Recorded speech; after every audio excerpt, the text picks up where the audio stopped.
오직 예수님, 우리 예수님의 십자가 재림 믿음으로만 구원받습니다. 감사합니다. 하나님의 말씀 정보, 예수님의 생명, 성령님의 귀 에너지, 삼위일체 하나님께 찬양과 경배와 영광을 세세토록 돌립니다. 삼위일체 안에 성경과 신학과 철학과 과학과 역사와 이 세상 모든 것들을 융합하라. 그리고 그러기 위해서는 가죽부대를 바꾸라. 그러기 위해서는 아시안국 신학을 정립하라. 그러기 위해서는 성경 신학자가 되라. 그러기 위해서는 목사, 과학자, 의학자가 되라. 설교자가 되라. 전도자가 되라. 부족한 종 삼일째 과학신학 35권을 완성하고 아시아 한국 신학으로 이를 개인적으로 제시했습니다. 이러한 방향에서 여러분과 만나겠습니다. 자, 수서의학 치유신학입니다. 삼일체 과학신학 35권, 삼일체 신학 7권, 과학신학 7권, 계시록신학 7권, 설교목회신학 7권, 이어서 치유신학, 수서의학 7권이 편입돼서 정말 그 기쁨을 이루 말할 수가 없습니다. 서구 2000년 신학이 놓친 것이 치유신학입니다.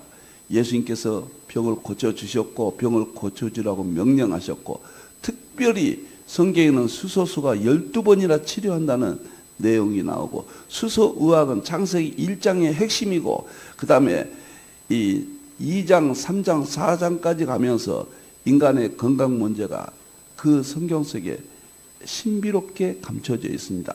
그 모든 것들을 수소의학으로 치유신학으로 이제 신학에 정식 편입을 했습니다. 이제 다음 주부터 드디어 수소의학 건강학교가 문을 엽니다. 7개월 동안 부족한 종 7권의 수소의학 저서가 매월 한 권씩 셋째 주 월화 여러분을 만나겠습니다. 환자들이 좀 많이 오셨으면 좋겠어요. 누구든지 한 달만 들으셔도 되고 두 달만 들으셔도 되고 선택적으로 들으셔도 되고요. 세계 최초로 치유신학 수소의학이라는 대장을 하나님께서 열게 해 주셨습니다. 하나님께 영광 드리고 교회마다 수소의학 건강학교가 개설되기를 개인적으로 바라면서 교회에 혁명이 일어나고 전도의 핵심이 될 것이다. 저는 개인적으로 그렇게 확신합니다. 우리 하나님께만 영광 돌립니다. 2026년 태양이 밝았죠. 세상에서는 뭐 족토, 말, 해 뭐 복잡한 이야기 나오는데 그건 미신적인 것이고 자 우리는 하나님 신앙을 더 확실하게 공고히 1월 동안에 해야 된다. 자 그래서 특별 신년 설교 이제 1월 달을 이제 여러분과 만나겠습니다. 오늘 세 번째가 되겠습니다. 21세기 태풍 세 가지. 제가 왜 이것을 기획을 했냐면요. 1월 1일 날 신문에 보니까 제가 보는 신문 세 가지가 전면의 AI 시대, AI에 대해서 특집 기사 내용들을 뭐 전면 뭐 이렇게 나와요. 그래서 제가 AI와 저는 세 가지 태풍이 21세기라고 보거든요. 첫째는 AI 나타나고 이건 산업이에요. 생활을 지배합니다. 경제를 지배합니다. 두 번째는 과학혁명. AI의 아버지는 과학이에요. 그래서 과학혁명이 본질입니다. 세 번째는 아시아, 한국. 이 문제가 저는 태풍으로 봅니다. 그래서 사실은 한국에 소망을 주고 싶고 세계 속의 한국의 의미를 성경적인 의미를 제가 5권의 책으로 밝혔거든요. 그래서 신년 특집으로 우리 대통령께서 환단 고기에 대해서 언급하셨거든요. 그걸 계기로 해서 이 사학계 연구하라고 말씀하셨기 때문에 기독교가 먼저 해야 된다. 이 문제는 제 분야니까 특집으로 아시아, 한국, 태풍 아마 10번 정도 10가지 주제를 가지고 핵심적으로 여러분을 만나겠습니다. 자, 하나님 말씀 보겠습니다. 오늘은 둘째 태풍, 과학의 태풍, 21세기 과학시대, 그런 의미로 여러분을 만나겠습니다. 총 주제는 로마서 1장 20절이에요. 첫째 태풍 AI, 둘째 태풍 과학, 셋째 태풍 아시아 한국시대. 이것은 결국 무엇인가? 만물 속에서 하나님의 능력과 신성을 보여주기 위한 하나님이 하신 일이에요. 만물 속에서 하나님의 능력과 신성을 보여줘 알겠다. 이게 과학이거든요. 이게 철학이거든요. 이게 상징이거든요. 주도적인 민족이 아시아 한국 민족이다. 자, 이제 본장으로 들어가겠습니다. 2020년 신년 특별 방송 21세기 태풍 세 가지 시대. 자, 자주 이야기합니다. 첫째 태풍은 AI 시대다. 지난 시간에 말씀을 드렸습니다. 그 다음에 어제 말씀드린 거죠. 둘째 태풍은 오늘은 과학의 태풍 말씀드리겠습니다. 셋째 태풍은 내일부터 10번에 걸쳐서 모두 12가지 주제로 1월달 신년 특별 방송, 특별 설교, 특별 세미나, 특별 강의 통합적으로 이렇게 이해하시면 되겠습니다.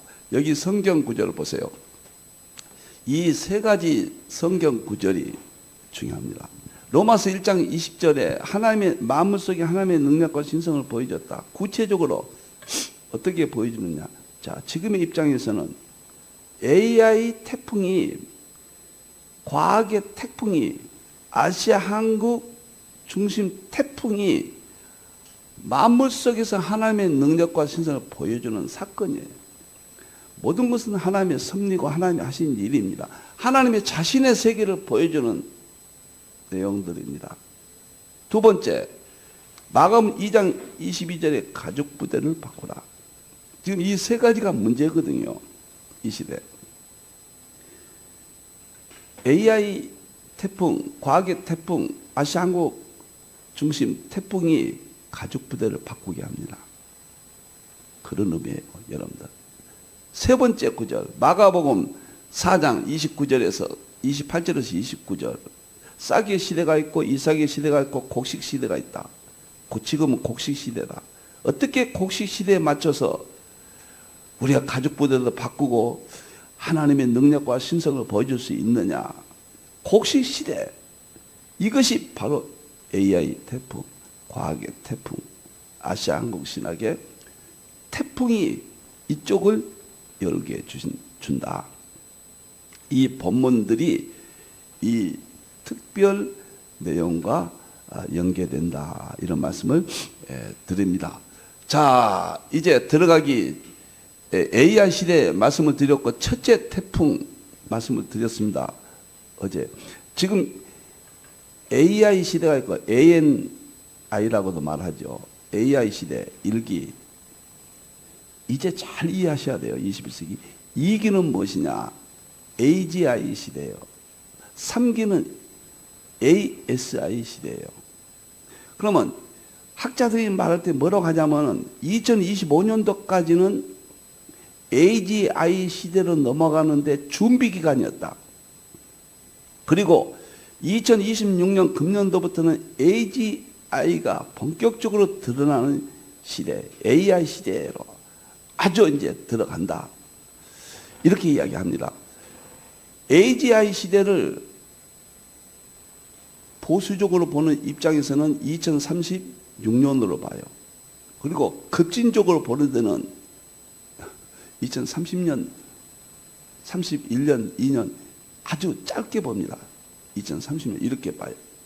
이때는 난리가 납니다. 범용 AI예요. 지금은 한 가지 분야만 AI가 알려줍니다. 그런데 그때는 범용으로 가는데 5단계가 있는데 지금이 3단계라는 거예요. 금년부터는. 범용으로 가는 3단계. 혁명입니다. 이것은. 지금까지 원리들이 무용지물이 돼요. 지금까지 방법들이 사용할 수 없게 됩니다. 어마어마한 변화입니다. 여러분들 AI를 관심 가져. 성경을 AI를 통해서 성경을 하나님이 드러내세요. 굉장히 중요합니다. 법령이 지나면은 ASI는 아마도 커지와이드 말하는 싱귤레리티, 그때 시대가 되지 않을까. 2045년도라고 그랬거든요. 그때는 초지능 시대예요. 초 AI. 상상이 안 됩니다. 저는 정말 성경의 마지막 하나님께서 하나님의 능력과 신성을 AI를 통해서 보여준다. 오늘은 두 번째, 어제 말씀드렸던 걸 다시 한번 정리했고요. 태풍 두 번째, 과학의 혁명입니다. 성경 근거는 어디에 있는가? 다니엘서 12장 4절이에요. 지식이 더하리라. 멋있죠? 그리고 가장 결정적인 것이 만물 속에 하나님의 능력과 신성을 보여주었다. 이것이 과학이에요. 만물은 과학입니다. 만물의 마지막 연구는 과학이거든요. 과학을 통해서 하나님의 능력과 신성을 보여준다. 그리고 알게 한다. 정말 놀랍습니다. 자, 그러면은 제가 오늘 그 많은 과학 이야기를 어찌 25분 안에 다 하겠습니까? 그래서 오늘은 존 뉴턴의 중력, 1차 혁명입니다. 과학. 2차 혁명은 아인슈타인의 상대성 이론. 마지막 혁명은 하이젠베르크의 양자 역학에. 그 이상 혁명은 없어요. 3대 혁명을 중심으로 해서 이것이 과학이 어떤 태풍을 일으키는가. 먼저 전체적인 과학의 흐름을 좀 잠깐 말씀을 드릴게요. 이 세 가지 짚어보기 전에 과학이 성경을 드러냅니다. 그래서 과학신학이 탄생됐고 토렌스, 아스피코, 이안 바버, 존 폴킹원, 맥그레스 과학신학이 서구에서 태동됐잖아요. 저도 아시아 한국신학으로 삼위일체 과학신학 35권으로 개인적으로 발표를 했잖아요. 과학이 태풍입니다. 태풍. 혁명이에요. 이 세상의 모든 것을 바꿔요. 자, 우리가 기원 전에 철학과 과학이 통일된 시대는 탈레스부터 물부터 유명한 사람들, 엠페도클레스, 플라톤, 아리스토텔레스 이런 학자들이 있었고 이어져 왔고, 그 위에 신약시대 역사에 와서 중요한 인물이 코페르니쿠스예요. 그건 기독교인들에 의해서 과학이 정말 현대 과학이 출발합니다. 지동설부터 갈릴레이 관성의 법칙이죠. 갈릴레이가 그렇게 유명한 사람이에요. 그 다음에 유명한 케플러라는 사람이 있습니다. 철저한 기독교 신자입니다. 이 사람은 신앙이 아주 좋은 사람이고 행성의 법칙. 그 다음에 네 번째 그 유명한 뉴턴인데, 이때는 기독교인들이 아니면은 사회에 자리를 잡을 수가 없었죠. 철저한 기독교인에 의해서 우주 물리학 시대를 열었다. 그래서 뉴턴 이전에는 준비 단계였다면 뉴턴에서 아주 짱 하고 열린다. 하나님께서 만물 속에서 하나님의 능력과 신성을 보여주고 가죽 부대를 바꾸게 하고, 그리고 곡식 시대를 여는 방법이 과학이었다. 뉴턴의 이 시대를 보셔야 돼요. 그 다음에 와서 제가 한 50명까지는 쫙 이론과 학자들을 제가 정리를 했는데, 오늘 이 시간은 간단히만 설명을 대충 하고 들어가겠습니다. 1800년대 와가지고 두 사람을 기억해야 돼요. 독실한 크리스찬입니다. 누구냐면 1865년도에 클라우디우스 목사님의 아들입니다. 아주 이 사람이 신앙이 좋고 엔트로피, 연력학 제1법칙, 에너지 법칙, 제1법칙, 제2법칙, 엔트로피, 제3법칙, 초전대법칙. 이것이 혁명이에요. 창세기 3장의 죄 문제를, 죄를 지으면 질병이 오고 죽음이 온다. 이 문제를 과학적으로 설명할 수 있는 절대적인 이론이 엔트로피 법칙이에요. 하나님께서 만물 속에 하나님 능력과 신성을 보여주는 사건이에요. 1865년에 같은 해에 맥스웰이 전자기력을 발표했습니다. 어마어마한 사건입니다. 이 세상은 네 가지 힘이 있다. 그게 뭐냐? 중력, 뉴턴이잖아요. 전자기력, 강력, 양력. 이 네 가지 힘이 이 우주를 탄생시켰다. 전자기력, 맥스웰인데 독실한 기독교 신자입니다. 이것은 성령께서 이 세상을 창조하신 비밀을 열어주신 이 시대입니다. 하나님이 다 열고 계세요. 하나님의 과학이에요. 과학과 신학이 통합돼야 돼요. 놀라워서 이게 태풍입니다. 그러다가 1900년대에 와가지고 엄청난 사건이 양자역학이 태동되는데 1900년에 그 유명한 막스 플랑크가 독실한 신자입니다. 양자역학의 아버지죠. 그리고 유명한 인물들이 아인슈타인 1905년도에 광양자론, 특수상대성 이론, 브라운 운동 엄청나죠. 니일스 보어가 1922년도에 노벨상을 받은 원자 모형, 그 다음에 그 드브로이 물질파, 슈리에 든 거 1933년도에 노벨상, 파동 역학, 그 다음에 디렉, 강력한 무신론자입니다. 디렉이. 여기서부터요, 아인슈타인 이후부터 신앙이 흔들거립니다. 그 과학자들 중에서, 유명한 사람들 중에서, 노벨상급 중에서 신앙과 멀어집니다. 그런데 다행히도 하이젠베르크가 불확정성의 원리 양자역학의 완성자가 루터교 신자예요. 그래서 그는 신앙 고백을 늘 했습니다. 스웨덴 거 디렉은 무신론자고요. 그래서 이 시기를 하나님께서 그래도 신앙인들을 통해서 과학의 핵심을 열어요. 놀라워요. 아인슈타인은 범신론이랄까 유대인이니까 유대인들 계통의 과학자들은 신앙이 좀 안 좋아요. 영국 계통 이쪽은 다 신앙이 좋습니다. 미국 계통도 괜찮고요. 근데 양자역학의 세 가지 열매가 첫째가 표준 모형인데 1979년도에 와인버그가 노벨상 받았잖아요. 3위. 와인버그가 무신론자입니다. 그 신앙이 과학자들에게서 떠납니다.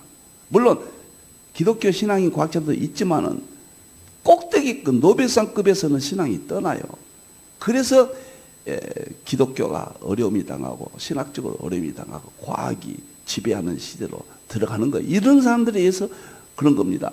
그러다가 놀랍도록 1984년도에 그린과 슈워츠가 촉군 이론을 발표하는데 표준 모형과 촉군 이론은 요한복음 1장 1절에 예수님께서 생명으로 만물을 창조하셨고 그 생명은 빛이다. 이 빛이 물리학의 전체를 지배합니다. 모든 물리학은 빛의 물리학이에요. 빛에서 나왔어요. 근데 그 빛을 빛은 입자와 파동으로 되어 있거든요. 그 먼저 입자를 연구한 것이 표준 모형이고 그 다음에 뉴턴 그쪽 계통이에요. 그 다음에 누굽니까? 아인슈타인. 그리고 파동 계통으로 80년대에 넘어와서 그린과 슈워츠가 나타나서 빛이 완성됩니다. 광량자로.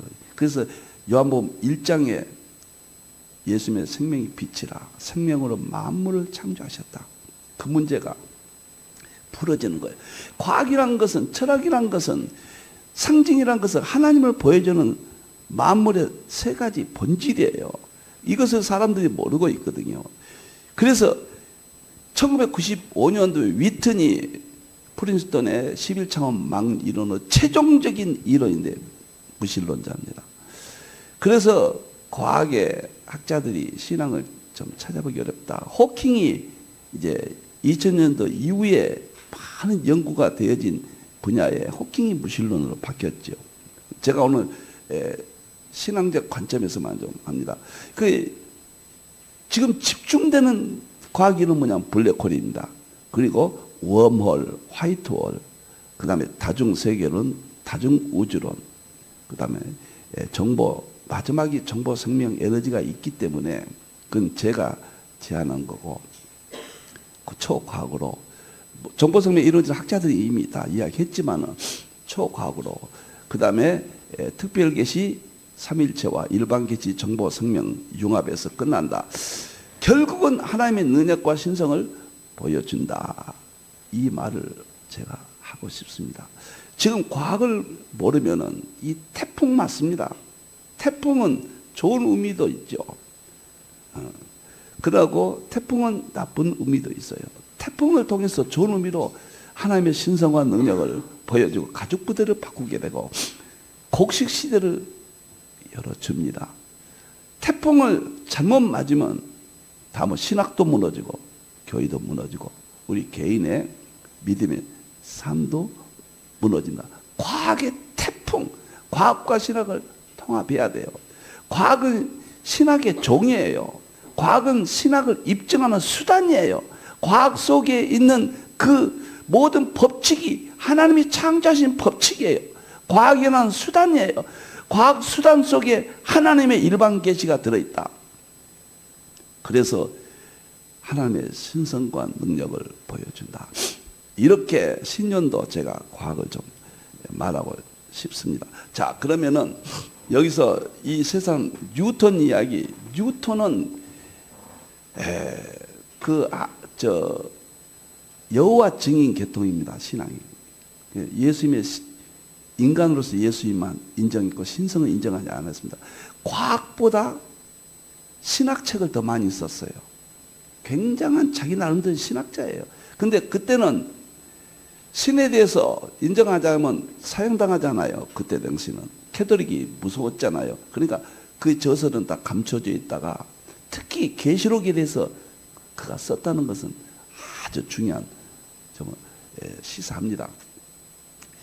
뉴턴은 놀랍도록 광학이라는 빛 최초로 연구한 사람이에요. 빛이 입자다.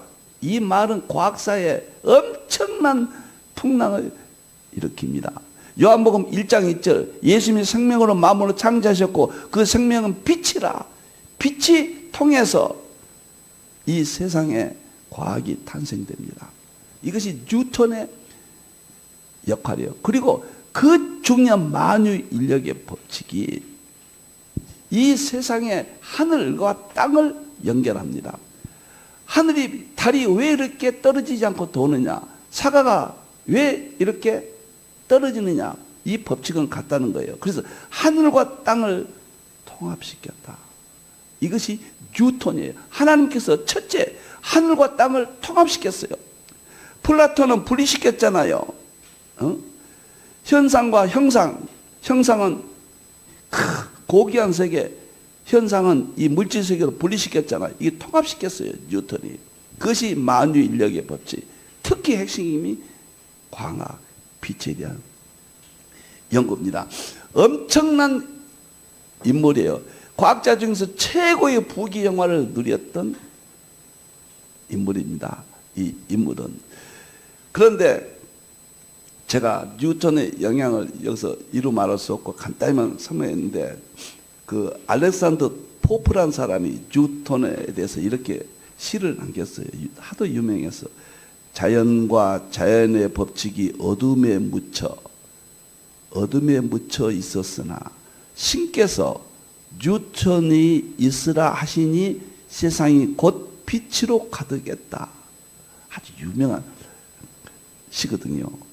그래서 1차 혁명입니다. 과학의 3대 축 기둥에서. 이것은 만물 속에 하나님의 능력과 신을 보여주는 문이 열린 거예요. 그 다음에 진행을 한 것이 아인슈타인이고 결론을 맺어본 것이 하이젠베르크다. 그래서 우리는 신학이 이제 승리할 수 있고 성경이 승리할 수 있는 길을 다 닦았는데 우리가 모르고 있기 때문에, 우리가 무지해서 과학을 멀리 했기 때문에 과학에 우리가 비판의 대상이 됐잖아요. 감히 와인버거, 아인슈타인이 어떻게 성경을 비판할 수가 있어요? 있을 수 없는 일들이 자행됨으로 신학계까지 와서 자유주의가 탄생되고 영향을 받게 됐다. 신년도 두 번째 태풍 이야기를 지금 합니다. 그렇게 뉴턴이 문을 열었다. 두 번째 태풍은 아인슈타인인데, 아인슈타인은 1905년도에 첫째 3월 달에 광양자론, 뉴턴이 빛은 입자라고 했는데 빛은 입자이면서 파동이다. 이걸로 노벨상을 받았어요. 그 다음에 5월 달에는 브라운 운동. 입자, 빛이 입자인데 그 입자들을 입증을 시켰어요, 과학적으로. 세 번째는 6월 달에 특수 상대성 이론, 이는 MC 자성이라 유명한 논리죠. 이것은 엄청난 이야기입니다. 광양자는 요한복음 1장 빛에 대한 이야기를 마무리 지어버렸어요. 그리고 브라운 운동은 욥기 38장 4절에 하나님이 창조할 때 기초를 세웠다. 기초 문제, 입자들 문제를 입증했습니다. 그리고 놀랍도록 특수 상대성 인원은 시편 33편 6절에 입의 기운으로 만상을 이루셨도다. 에너지, 기운이 에너지잖아요. 히브리서 11장 11에서 4장 12절 활력, 성령님이 에너지잖아요. 에너지겠어, 에너지. 근데 에너지가 성령님의 세계인데 성령님이 나타나시는 활용하신 세계예요. 만물을 창조했다. 시편 3장 6절을 입증한 거예요. 엄청난 만물 속에 하나님의 능력과 신성을 보여준 사건입니다. 우리는 모르고 있었어요. 과학자들이 큰 소리 치고 있거든요. 신이 아니라, 그건 감정이 아니라 물리적 법칙이다. 호킹이 일하고 기독교를 떠났잖아요. 너무 억울해. 과학을 모르면 너무 억울합니다. 이렇게 해서 두 번째 태풍이 아인슈타인의 태풍은 그것은 성경을 반 정도 열어버린 겁니다. 마지막 태풍이 누구냐? 아인슈타인에 대한 내가 AI한테 아인슈타인의 칭송 시를 하나 지어줘. 그랬더니 이렇게 지어줘요. 뉴턴이 시가 나왔기 때문에 저도 한번 좋은 의미로 이렇게 아인슈타인을 평가했습니다.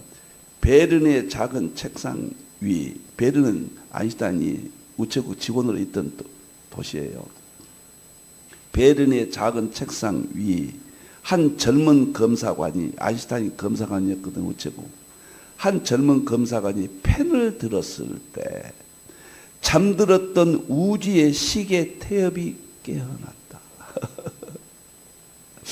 아인슈타인은 시간과 공간과 물질을 융합시켜 버렸습니다. 시공간을 융합했고 일반 상대성 이론이죠.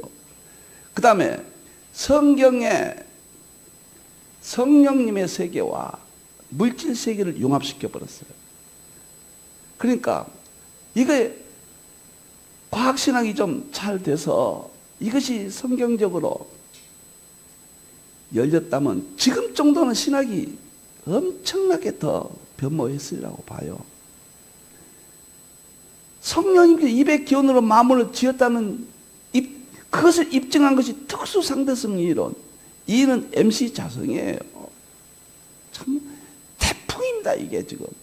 두 번째, 과학에 있어서 과학이 두 번째 태풍이면서 혁명이 뉴턴 1차, 2차 혁명이 아인슈타인이란 말이에요. 3차 혁명은 누구냐? 하이젠베르크죠. 불확정성의 원리, 입자와 파동의 통합이라. 엄청납니다. 하이젠베르크. 이 사람은 루터교 신앙입니다. 여기는 여호와 증인 신앙이고 여기는 유대교 범신론자예요. 하나님이 인정하는 것 같으면서도 자연을 신적인 개념으로 봤던 인물들입니다. 자, 그러면은 하이젠베르크는 어떤 인물이냐? 1925년대 병렬역학, 입자를 중심으로 한 그 양자역학의 개념 논문을 냈어요. 이것이 양자역학의 출발이라고 봐요. 그래서 작년 2025년도가 1925년도니까 100주년 됐다 그래야 양자역학 태동 100주년 기념 행사를 했잖아요. 병렬역학. 1927년도에 불확정성의 원리. 이것은 불확정성의 원리가 이제 논문을 냈고 1932년도에 불확정성의 원리가 노벨상을 받았잖아요. 그 양자역학이 완성됐잖아요. 이게 무엇을 의미하느냐? 만물 속에 하나님의 능력과 신성을 완전히 열어버렸습니다. 미시세계. 이것이 가죽 부대를 완전히 바꿀 수 있게 됐어요. 신학적인 모든 이것이 곡식 시대를 활짝 열었습니다. 불확정성 시대. 원자의 세계는 원자의 핵은 전자가 돌고 있는데 전자의 위치와 전자가 위치와 시간을 동시에 측정할 수 없다. 물론 이해 안 돼도 좋아요. 이것은 쉽게 말하면 신의 우리가 성경에 오는 신적 세계 있잖아요. 하나님이 신이고 이런 분이다. 그것을 입증할 수 있는 마지막 문을 열어버린 겁니다. 하나님에 대해서 어떻게 확정할 수 있습니까? 인간의 언어로, 시간적으로, 공간적으로. 하나님의 성부 하나님, 성자 예수님의 신적, 성경의 세계는 불확정성의 원리 특성을 가진다는 이야기예요. 어마어마한 이론이 나오는데 우리 신학계는 여기에 대비가 부족했다. 응? 엄청난 아주 태풍이에요, 태풍. 이제 더 이상 할 것이 없는 거예요. 양자역학이에요. 여러분들요. 그리고 양자역학이 나와서 1979년도에 빛은 입자인데 그 입자를 가지고 우주를 탄생을 설명한 것이 표준 모형 노벨상을 받았어요. 와인버그가 1979년도. 그 다음에 이 빛이 입자와 파동을 통합해서 양자역학이 탄생이 됐는데 파동을 가지고 한 것이 1984년도 촉군 이론이요. 그린과 스워츠가. 제가 금요일 날 양자역학으로 예수님의 세계 촉군 이론 하나 가지고 석 달 동안 하겠다고 지금 발표했어요. 그러면은 지금 이 과학의 세계는 하나님의 세계, 만물을 창조하신 하나님이 속에 감춰진 창조의 진리들, 이것을 다 더 이상 없어요. 지금 양자역학 이후에 다른 이론 없다고 그러잖아요. 지금. 그래서 굉장한 인물이 하이젠베르크 세 번째 혁명, 세 가지 태풍이 다 마무리했다. 이제는 1995년도에 위튼의 11차원 망리론 통해서 융합시대가 됐고, 융합시대는 다니엘서 2장 43절에서 45절 철과 진흙이 융합한다. 그것을 완성한 거예요. 모든 과학은 100% 성경을 입증하는 거예요. 100%예요. 성경은 이 세상의 모든 것을 100% 근거예요. 100% 어떤 사람은 성경과 과학은 서로 다르다 하는 역할이다가 그건 옛날 이야기입니다. 지금은 다들 특히 AI가 나타났어요. AI는 산업이에요. 생활이에요. 삶이에요. 과학은 그 본질이에요. 과학의 본질은 성경이에요. 그러면 성경을 마지막에 마무리할 성경의 마무리 아시아 한국이다. 이런 의미로 아시아 한국이 아마 다음 시간부터는 아시아 한국이 돼서 여러분들 충격받을 겁니다. 심장병 있으신 분들은 조금 미리 좀 기도 좀 하고 참여하시기를 바랍니다. 제가 여기다 걸었습니다. 이재명 대통령이 이야기했기 때문에 확신을 가지고 내일부터 아시아 한국으로 들어갑니다. 자, 여기서 보세요. 양자역학 하이젠베르크가 세 번째 양자역학에 대해서 전자제품, 반도체, 혁명, 스마트폰, TV, 컴퓨터, 빛을 한 곳으로 모이는 레이저, 바코드 스캐너, 라시 수술, 인터넷, 광케이블, 몸속을 들여다보는 자기 공명 형상, 가장 정확한 시간에 원자시계, GPS라고 그러죠. 초소형 마법 나노 기술, 보안의 끝판 양자 암호, 꿈의 계산기인 양자 컴퓨터. 난리가 나버렸습니다. 이 세상이. 이것들은 만물 속에 하나님을 보여 입증할 수 있어요. 이제 목사의 시대가 왔고 교회 시대가 왔다고 저는 부르짖는 거예요. 과학은, AI는 우리에게 희망을 주고 모든 것을 안내합니다. 반대로 우리를 무너뜨리는 흉기가 될 수가 있어요. 어떻게 이것을 과학을 활용하느냐에 따라서 다르다 그 말이에요. 앞으로 미래 과학은 어떻게 발전하느냐 보세요. 조나단 오펜하임은 양자 중력 이론으로 갈 것이라고 그래요. 뭐 중력 이론 양자. 그 다음에 사브리나 파스테르스키라는 프린스턴 교수인데 홀로그래피 이쪽으로 갈 것이다. 이렇게 이야기했어요. 이것도 설명하면 너무 좋은데 시간이 많이 가서 제가. 그 다음에 페드로 마샤두 페르미 국립기술 거기에 연구 교수인데 암흑물질이 앞으로 과학의 미래다. 네 번째는 칼텍 교수인 존 프레스킬이 양자 정보 하나 여기서 나왔죠. 미래 과학의 기술이다. 마지막에 맥스 테크마크 MIT 교수인데 AI 인공지능이다. 그런데요, 이건요 끝이 아니에요. 끝은 정보 생명 에너지입니다. 요한일서 5장 8절 영과 물과 피, 영은 에너지고 물은 정보고 피는 생명이에요. 이건 땅에는 이 세 가지가 일반 은총이에요. 결국은 요한일서 5장 7절 아버지와 말씀과 성령님이라. 서구가 2000년 동안 삼일체론입니다. 연구한 땅의 삼일체론 제가 연구한 겁니다. 세계 최초로 삼일체 본질 실제론 대통일장, 하나님 말씀 정보, 예수님의 생명, 성령의 기 에너지라고 제가 연구한 겁니다. 그래서 이 세상은 요한일서 5장 7절 서구의 삼일체론과 하늘의 삼일체론, 요한일서 5장 8절 땅의 삼일체론, 아시아 한국 신학의 개인적인 연구입니다. 융합으로 끝납니다. 그것이 삼위일체 본질 실제론 대통령. 과학의 끝이고 신학의 끝이다. 그래서 만물 속에 하나님의 능력과 신성을 다 보여준다. 가죽 부대를 완전히 바꾼다. 곡식 시대를 확 열어서 재림의 영광에 들어가게 한다. 저는 이렇게 보고 있다 그 말입니다. 여기서 한마디만 하고 마치겠습니다. 우리가 신학의 과정을 보면 위대한 인물들이 있습니다. 아인슈타인, 어거스틴은 삼일체론이에요. 칼빈은 삼이론이에요.